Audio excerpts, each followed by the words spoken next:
Kevin, though, I think because the other moves with the wide receiver cycle, I think you have a couple thoughts on that. Yeah, I know. Gowie, Derrick Henry was the big one, but obviously that doesn't mean the Ravens are done. Eric Costa seemingly going out there trying to find a veteran receiver. Michael Gallup comes in for a visit today.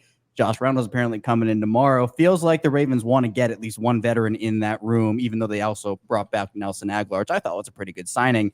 But do you think that whether it's Gallup, whether it's Reynolds, those two move a needle for you? Or would you rather have a Tyler Boyd or go out there, get a Michael Thomas? And kind of a follow-up to that is I've seen you talk about Rashad Bateman a little bit and kind of where you are with him right now.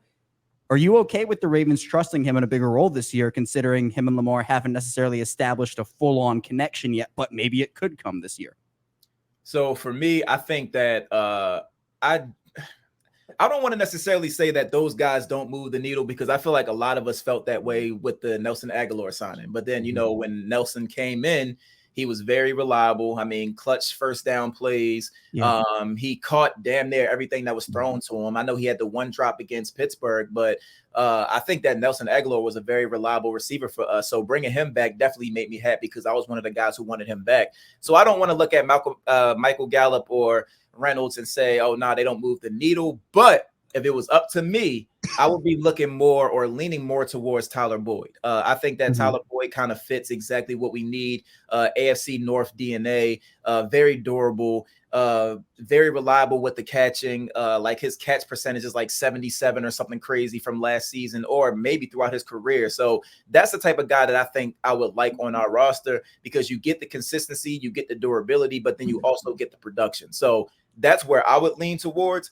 And when it comes to Rashad Bateman, I think that, and a lot of people think this is personal, it's nothing personal at all. My mindset is strictly, if we have a $260 million quarterback and you have a wide receiver that he just can't click with, who's the expendable?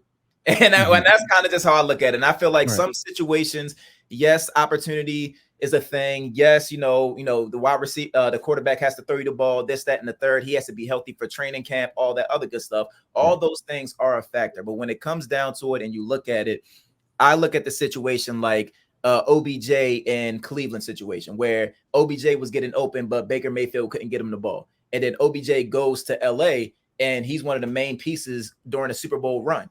Like, I look at it that way. Some people just have to go to another team in order to get the usage that they actually need to be productive. And I just think as of right now, Lamar and Bate, I don't think, the trust and the chemistry is there just yet. So I personally would not trust him being a top receiver on this team. I would more so have him as like a rotational guy that will come in on, third downs or whatever the case may be. So, yeah.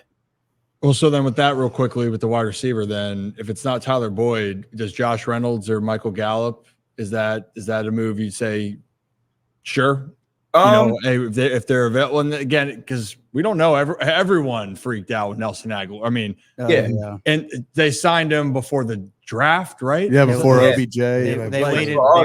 They waited 3 weeks to make their first move. Yeah, and obviously a lot of that had to do with Lamar's contract. Yeah. And that was the first signing they made all offseason. And everybody just went. As we know, everyone stays super calm on social media. Everyone stays right here the entire time. But you're okay if they're interested with Gallup or Reynolds. You're cool with it. Yeah. So if I had to pick between Reynolds or Gallup, I would definitely go Reynolds. So he would be my top pick before Gallup. But Ravens flock. I mean, when you go through that whole time of just saying we need wide receivers, and the first name comes up of somebody that's not of a wide receiver one caliber, they're gonna lose their minds every time. That's a guarantee. Get death taxes and people lose their shit on X. Ravens Twitter has no clue why Eric DeCosta can't get Cortland Sutton and Stephon Diggs on this team right now. Right. Like, just trade. just make the trade, Eric. It's not that simple. It's really that simple.